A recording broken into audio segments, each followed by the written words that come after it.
What's up everyone? Welcome back to the channel। तो आज सुबह मैंने आपको पढ़ाया था balance of payments. I hope आप लोगों ने देख लिया होगा। अब बारी आई है उसके सभी प्रीवियस ईयर क्वेश्चंस करने की। कौन कौन से क्वेश्चंस एग्जाम में आए हुए हैं, किस तरीके का सवाल आपसे पूछा जाया जा सकता है और आपको कैसे आंसर लिखना है। तो here I am with another useful video for you all and I hope आपको सीरीज अच्छी लग रही होगी। आप मेरे साथ साथ पढ़ रहे होंगे तो बहुत अच्छे से पढ़ाई करो और आओ सारी चीजें कंप्लीट करते हैं। चलिए let's begin.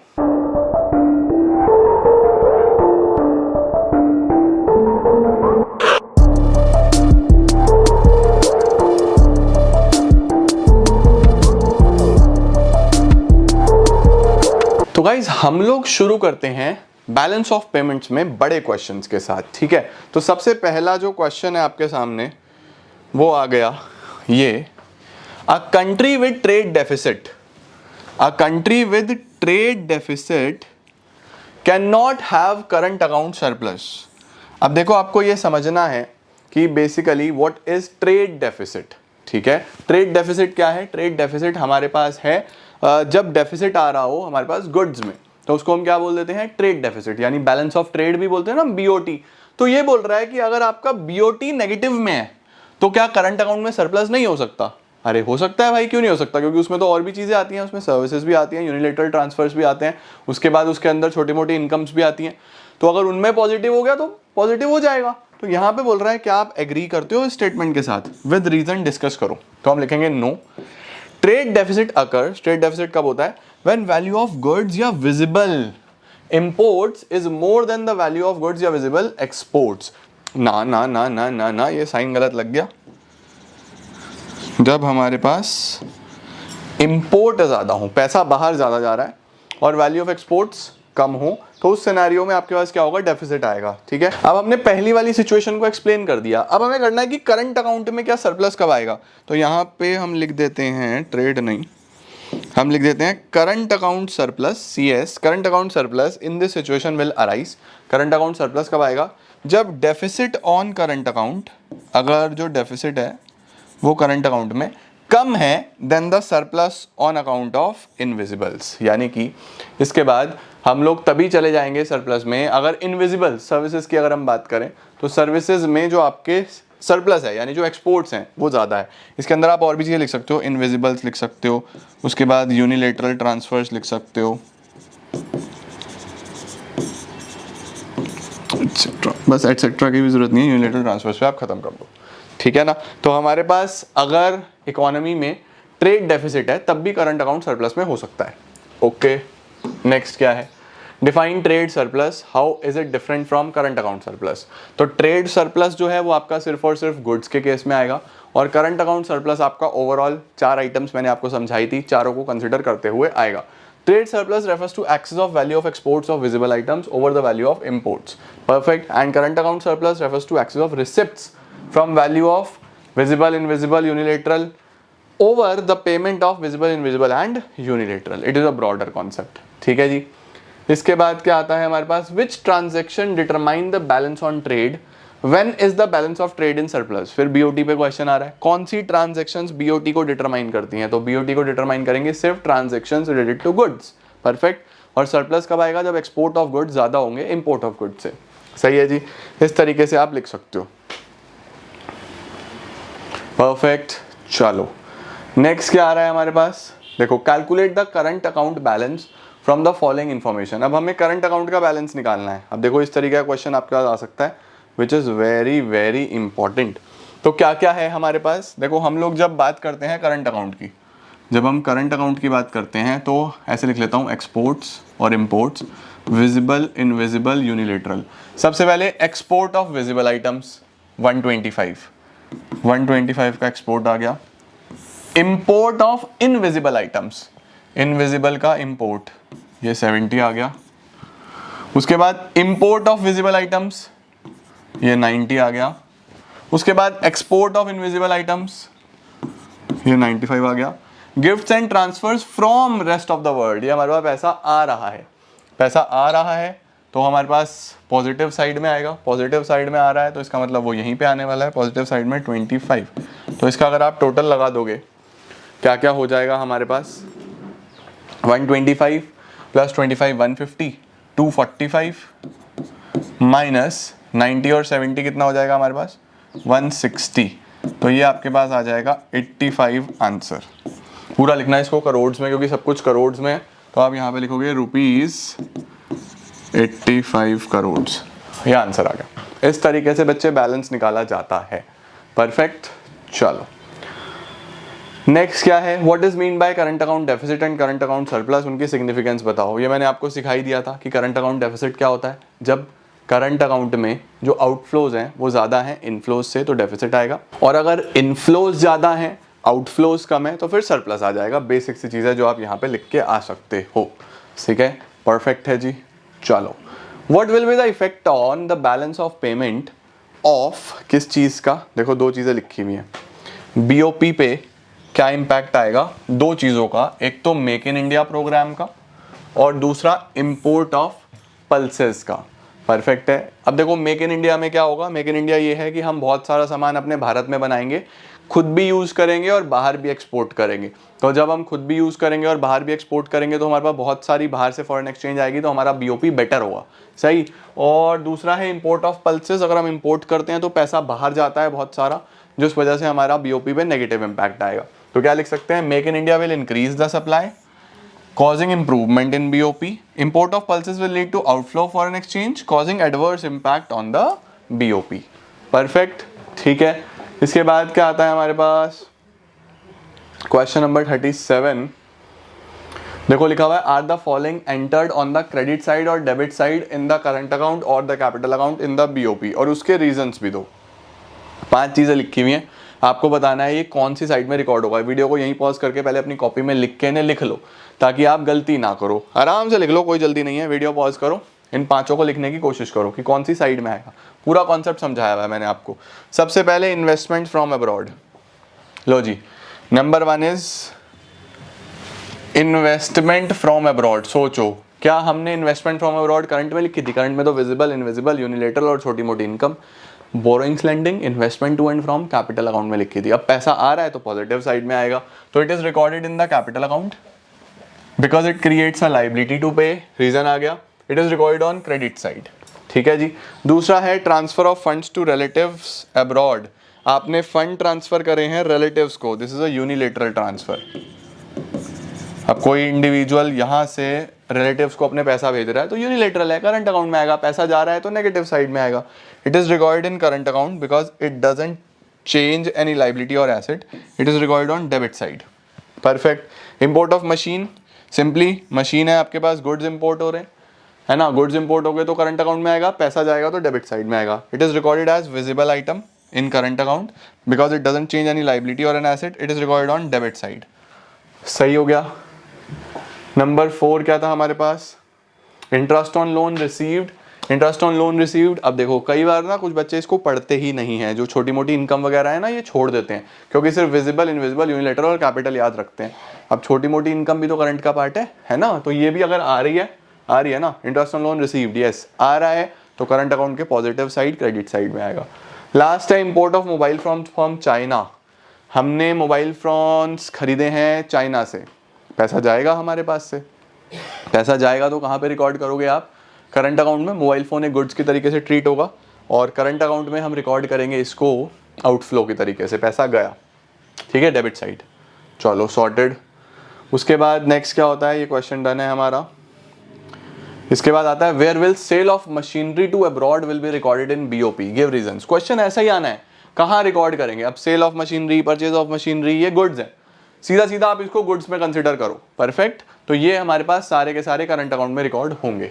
Okay, sale of machine हो गया। Where is borrowings from abroad recorded. Borrowings from abroad जानते हो, हमने बोरो करा है, लोन लिया है, कैपिटल अकाउंट का पार्ट है, पैसा आ रहा है तो क्रेडिट साइड में आएगा, पॉजिटिव साइड में आएगा। उसके बाद Indian investors borrow from abroad. देखो फिर से इस तरीके का क्वेश्चन बहुत पॉपुलर होता है। हमारे जो इंडियन इन्वेस्टर्स हैं उन्होंने बोरो करा, अब बोरो करा तो यहाँ से आपको पता चल गया कैपिटल अकाउंट में आएगा, पैसा आ रहा है तो आपको पता चल गया प्लस वाली साइड यानी क्रेडिट वाली साइड में आएगा। इन विच सब अकाउंट मैंने आपको बता ही दिया कौन सा वाला, कैपिटल अकाउंट है बीओपी का, सब हो गया वो। और कौन सी साइड में, क्रेडिट साइड में आएगा। उसके बाद explain the impact of the same on foreign exchange rate, इसका फॉरेन एक्सचेंज रेट पे क्या इम्पैक्ट आएगा। चलो आओ चेक कर लेते हैं, दोनों का मिक्स्ड क्वेश्चन, बहुत बढ़िया। ये आ गया डिमांड, ये आ गया सप्लाई, और रेट हमारा ये चल रहा है, ये हमारा रेट चल रहा है। अब क्या बोला इसने, Indian investors borrow from abroad, अगर बोरो करा तो हमारे पास सप्लाई बढ़ जाएगा फॉरेन एक्सचेंज का, सप्लाई बढ़ जाएगा तो सप्लाई कर्व राइटवर्ड शिफ्ट हो जाएगा, ये नया इक्विलिब्रियम, और जो रेट है वो कम हो जाएगा, रेट जो है वो कम हो जाएगा। क्या लिखा है, देखो पहले तो आप ये फर्स्ट पार्ट का आंसर लिख दोगे, कहाँ रिकॉर्ड होगा, क्रेडिट साइड में, कैपिटल अकाउंट में। फिर increase borings from abroad will increase the supply of foreign exchange, ठीक है। This result in fall in foreign exchange rate, perfect. और इसको बोलते क्या है हम, एप्रिसिएशन ऑफ डोमेस्टिक करेंसी, समझ आ गया। क्योंकि बाहर का जब आपके पास बहुत सारा डॉलर हो गया तो आपकी नज़र में उसकी वैल्यू ही नहीं है, वो डेप्रिशिएट होगा, हम एप्रिशिएट हो गए। बढ़िया सवाल, सावधान इंडिया सवाल, स्क्रीनशॉट लो, वैसे तो डिस्क्रिप्शन में पीडीएफ भी मिलेगा, बट अच्छे क्वेश्चन हैं ये। इसके बाद in which sub account and on which side of BOP we record foreign investments in India, बाहर से इन्वेस्टमेंट आ रहा है, ये आप खुद ट्राई करोगे, बाहर से इन्वेस्टमेंट आ रहा है, सिंपल है, सोचो कहाँ रिकॉर्ड होगा, आंसर खुद लिखो, उसके बाद इसका फॉरेन एक्सचेंज पे क्या इंपैक्ट होगा ये भी सोचो, इन्वेस्टमेंट आ रहा है तो सप्लाई आ रहा है, वापस से हिंट दे रहा हूँ, खुद करना। चलो नेक्स्ट क्या है, क्वेश्चन है ये, इंडियन इन्वेस्टर्स लेंड अब्रॉड, लो जी, इंडियन इन्वेस्टर ने इस बार बाहर लोन दिया है, Indian investor lend abroad, lending करी है, कैपिटल अकाउंट में आना चाहिए, पैसा गया है तो डेबिट साइड में आना चाहिए।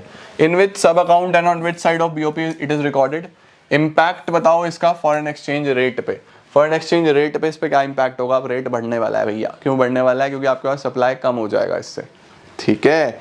तो सबसे पहले this transaction will be recorded on debit side of capital account, perfect. उसके बाद increase lending to abroad will increase the demand of foreign exchange with constant supply.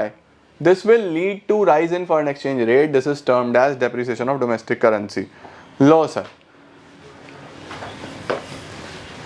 rise in foreign exchange rate. देखो बच्चों, हमारे पास क्या होगा, ये हमारा demand हो गया, ये हमारा सप्लाई हो गया, ये हमारा इक्विलिब्रियम हो गया, इसके सामने रेट आ गया, ये हमारा क्वांटिटी हो गया। अब देखो इसको ना मैं दो तरीके से सोच सकता हूँ, एक तरीका तो ये है कि अगर हम यहाँ से बाहर भेज देते हैं तो हमारे पास एक जो सप्लाई ऑफ फॉरेन एक्सचेंज है, जो एक हमारे पास अवेलेबिलिटी है वो कम हो जाती है, अगर कम हो जाती है तो सप्लाई इधर आएगा और ये ऊपर बनेगा, रेट बढ़ जाएगा, एक तरीका तो ये है। दूसरा तरीका क्या है, ये डिमांड है, ये सप्लाई है, ये इक्विलिब्रियम है, ये रेट है, परफेक्ट। अब जब हम लेंड करेंगे बाहर, increase lending abroad will increase the demand of foreign exchange, अब जब बाहर लेंडिंग करनी है तो डिमांड भी तो बढ़ेगी ना, जब आप लोन बांट रहे हो तो आपकी डिमांड बढ़ेगी, डिमांड बढ़ेगी तो डिमांड को आप कहाँ ले जाओगे, बेसिकली यहाँ ले जाओगे, अरे डिमांड सप्लाई नहीं, demand demand demand demand demand,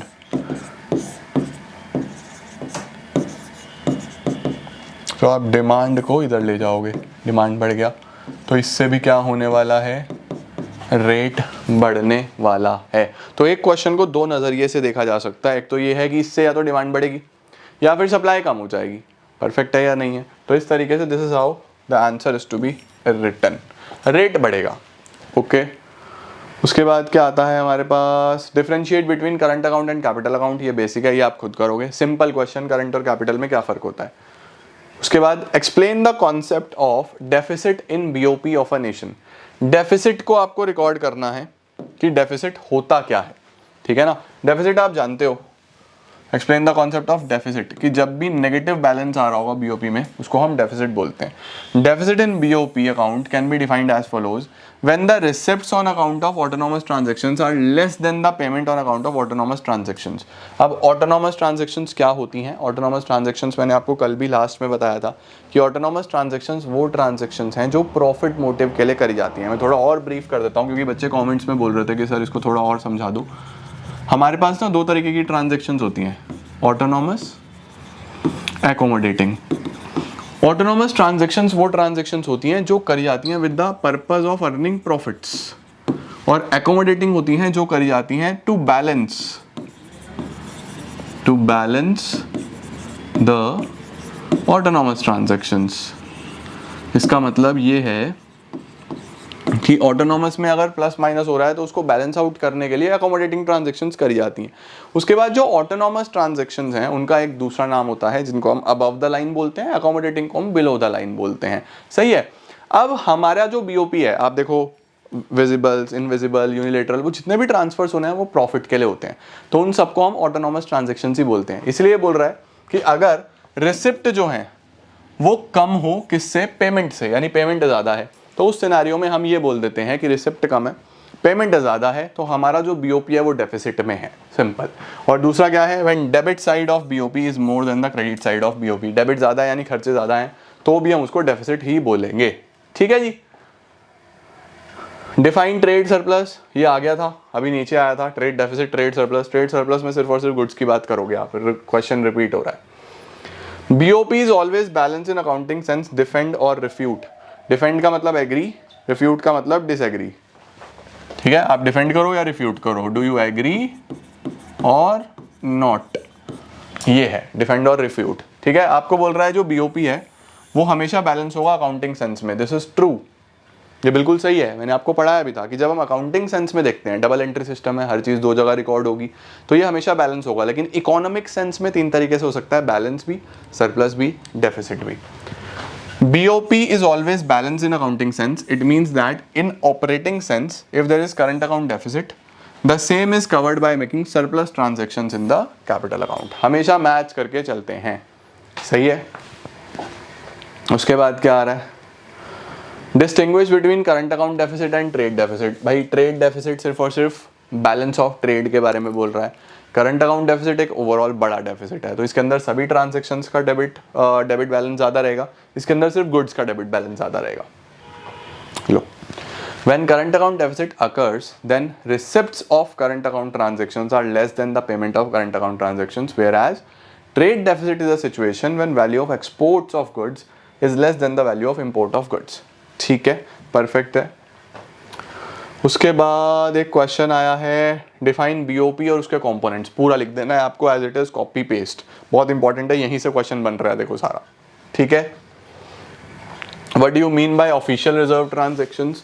official reserve transactions मैंने कल आपको समझा दी, जब हम आरबीआई के रिजर्व्स में एडिशन या विड्रॉल करते हैं कैपिटल अकाउंट में, तो उनको हम क्या बोलते हैं, ऑफिशियल रिजर्व ट्रांजैक्शंस। ठीक है, official reserve transactions are the ones which are made in official exchange reserves. It refers to the reserves of foreign currency maintained by Central Bank of the country. Addition are recorded on debit side, withdrawals are recorded on credit side. कल समझा दिया था मैंने आपको। Next आ रहा है, what do you mean by, हाँ कहाँ जा रहा है भाई, what do you mean by current account deficit and current account surplus। ये भी हमने डिस्कस कर लिया, करंट अकाउंट का डेफिसिट क्या होगा, करंट अकाउंट का सरप्लस क्या होगा, दिस इज सॉर्टेड। उसके बाद trade deficit must exist in a country, क्या है जी question, trade deficit must exist, trade deficit होगा ही होगा if a country is facing a situation of current account deficit. ये बोल रहा है कि ट्रेड डेफिसिट होना ही होना है अगर करंट अकाउंट में डेफिसिट है। भाई ये क्या बात हुई, हो सकता है कि ट्रेड में पॉजिटिव हो, नीचे वाले आइटम्स की वजह से नेगेटिव हो गया हो, तो मैं इस पे एग्री तो नहीं करूंगा, तो डिफेंड तो मैं नहीं करूंगा, आई विल रिफ्यूट दिस। ठीक है, तो हम बोलेंगे refute, it is not necessary because there is a possibility that balance of trade is in surplus, surplus में हो सकता है, and current account shows a deficit on account of transaction, जैसे invisible, unilateral, income receipts and payments, इनकी वजह से negative हो सकता है। ठीक है, आओ जी, अब हमारे पास क्या आ रहा है, true false. State giving valid reason whether the following statements are true और फॉल्स। ध्यान से करेंगे बच्चे, क्या लिखा है, current account in balance of payment record only the export and import of goods and services. बोल रहा है कि जो करंट अकाउंट है वो सिर्फ export and import of goods and services record करता है। गलत है, दो आइटम्स और होती हैं, विजिबल्स, इनविजिबल्स, यूनिलेटरल और छोटी मोटी इनकम एंड पेमेंट्स। ठीक है, तो ये तो हो गया false. Borrowings from abroad are record in capital account, बात तो सही है, पैसा बोरो करा है डेबिट साइड में, ये गलत हो गया। पैसा आया है तो क्रेडिट में आएगा ना, तो ये भी फॉल्स है। बोरोइंग्स आएगी तो क्रेडिट साइड में ही, कैपिटल अकाउंट के। और करंट अकाउंट में एक्सपोर्ट इंपोर्ट आता है, विजिबल, इनविजिबल, यूनिलेटरल और इनकम का, ठीक है। नेक्स्ट क्या आता है, what is mean by trade deficit. देख रहे हो ट्रेड डेफिसिट पे कितना क्वेश्चन आया हुआ है, ध्यान से करना है। Give the meaning of BOP, ये आप करोगे। Import of machine is recorded in current account, क्या import of machine current account में रिकॉर्ड होता है? यस, ट्रू है। इंपोर्ट ऑफ मशीन गुड्स है, कौन सी साइड में इंपोर्ट करी तो पैसा जाएगा? डेबिट साइड में, ठीक है। Profit receive from investment abroad is recorded in capital account, गलत। कैपिटल में प्रॉफिट नहीं आता बच्चों, कैपिटल में इन्वेस्टमेंट से आने वाला पैसा आता है। अब जो इनकम आया है, जो प्रॉफिट आया है, वो तो किसका पार्ट है? करंट अकाउंट का, करंट अकाउंट का पार्ट है, ठीक है। उसके बाद क्या है जी question, foreign investments are recorded on capital account, बिल्कुल सही है। फॉरेन इन्वेस्टमेंट, लेंडिंग, बोरिंग, वो सब कैपिटल में आता है, true. Current account of BOP records only export and import of goods and services, गलत। गुड्स एंड सर्विसेज नहीं होंगे, गुड्स, सर्विसेज, यूनिलेटरल और छोटे मोटे income reception payments. Export and import of machine are recorded in capital account, गलत, false, current में आएगा। Deficit in balance of trade indicates a deficit in BOP, ये question भी हमने कई बार कर लिया। देखो सीबीएसई में रिपीट भी होते हैं क्वेश्चंस, है ना, तो सारे क्वेश्चंस हमने डाले हैं जो आए हुए हैं हर साल, तो क्वेश्चन रिपीट हो रहे हैं तो यहाँ भी दोबारा आ रहे हैं। तो क्या लिखा हुआ है, BOT is only a part of BOP and deficit in BOT doesn't indicate about the nature of BOP, correct. Reason assertion की बात करते हैं, आओ जी देखें क्या है, पढ़ना शुरू करते हैं।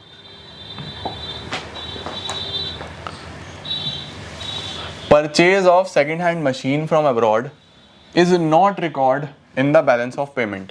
भाई क्यों रिकॉर्ड नहीं होगी, पैसा तो जा ही रहा है, नई खरीदो या सेकंड हैंड खरीदो, उससे क्या फर्क पड़ता है, रिकॉर्ड होगी, तो ये तो गलत हो गया। Sale and purchase of second hand goods from abroad are not included in estimation of national income, ये सही है। नेशनल इनकम जब हम कैलकुलेट करते हैं तो वहां पे हम सेकंड हैंड गुड्स की सेल परचेज कंसीडर नहीं करते, नहीं तो डबल काउंटिंग हो जाती है, तो ये तो ठीक है। तो हमारे पास ये असर्शन गलत, रीजन ठीक, ये भी नहीं, ये भी नहीं, असर्शन ट्रू, ये भी नहीं, तो डी इसका आंसर बनेगा, देखो डी इसका आंसर बनेगा, ठीक है जी। नेक्स्ट क्या आ रहा है, increase lending from abroad, lending to abroad are recorded on debit side of capital account. Lending capital में जाएगा, पैसा जाएगा तो डेबिट साइड में आएगा, करेक्ट है। Because lending affect the assets and liability of the economy and involves outflow of income, बिल्कुल सही, करेक्ट एक्सप्लेनेशन है। तो ये तो दोनों सही है और इसका रीजन भी है, तो इसका ऑप्शन बनना चाहिए हमारे पास ए, both assertion and reason are true and R is the correct explanation of A, बिल्कुल ठीक है। Then we have 11th, lending from abroad are recorded कौन सा साइड पे, because ये आप खुद करोगे, this is your homework, perfect है, आसान सवाल है। When receipts on current account are more than the expenditure on current account, जब receipts ज़्यादा हो करंट अकाउंट में तो उसको हम क्या बोलते हैं, सरप्लस बोलोगे, डेफिसिट बोलोगे, बैलेंस बोलोगे, क्या बोलोगे, सरप्लस बोलोगे यार, रिसिप्ट ज़्यादा है, simple. Economic transactions which affect the income, output and employment are recorded in, very important, current account, ये बहुत इंपॉर्टेंट है बच्चों। कल भी मैंने आपको ये चीज़ पढ़ाई थी, ये current account shows the net income, बहुत इंपॉर्टेंट है ये। क्वेश्चन नंबर 9 ध्यान से करना, ठीक है। Also the economic transactions which lead to inflow of money in the economy, inflow of money हुआ अगर इकोनॉमी में तो कौन सी साइड में आएगा भैया, क्रेडिट साइड में आएगा। Economic transaction will lead to outflow of money, वो डेबिट साइड में आएगा। चलो क्वेश्चन नंबर 8 पे चलते हैं। Dash is the difference between value of export and import of goods BOT and it is a net difference between value of export और import of goods and services. Net को हम लोग क्या बोल देते हैं, नेट एक्सपोर्ट्स, ठीक है, याद रखना नेट एक्सपोर्ट्स बोलते हैं इसको। चलो जी, Indian real estate company receives rent from Google, हमें गूगल से रेंट आ रहा है, transaction would be recorded in कौन सी साइड में आएगा, सोचो, रेंट आ रहा है, रेंटल इनकम, छोटी मोटी इनकम, पैसा आ रहा है तो क्रेडिट में, करंट अकाउंट में। State whether the following statement is true और false, current account records receipt and payment of transaction related to visible item only, गलत, विजिबल, इनविजिबल, यूनिलेटरल और छोटे मोटे। ट्रेड सरप्लस आपको समझा दिया। चैरिटी कहाँ पे आएगा हमारे पास, बीओपी में, डेबिट में या क्रेडिट में, क्रेडिट साइड में आएगा, पैसा आ रहा है। A company located in India received a loan from company record, loan आया है तो लोन कहाँ पे रिकॉर्ड होगा, कैपिटल अकाउंट में आएगा और कैपिटल के क्रेडिट साइड में आएगा, credit side of capital account. From the set of options in column 1 column 2 choose the correct pair. चलो जी करते हैं फिर, करेक्ट पेयर कौन सा है इनमें, क्या ऑल्टरनेटिव्स में क्या दिया हुआ है, क्या ए का 1 है, बी का 2 है, सी का 3 है, डी का 4 है। अच्छा सामने सामने है या नहीं है। Export of software to France, software हमने एक्सपोर्ट करा है तो पैसा आएगा, तो डेबिट तो हो ही नहीं सकता, गलत।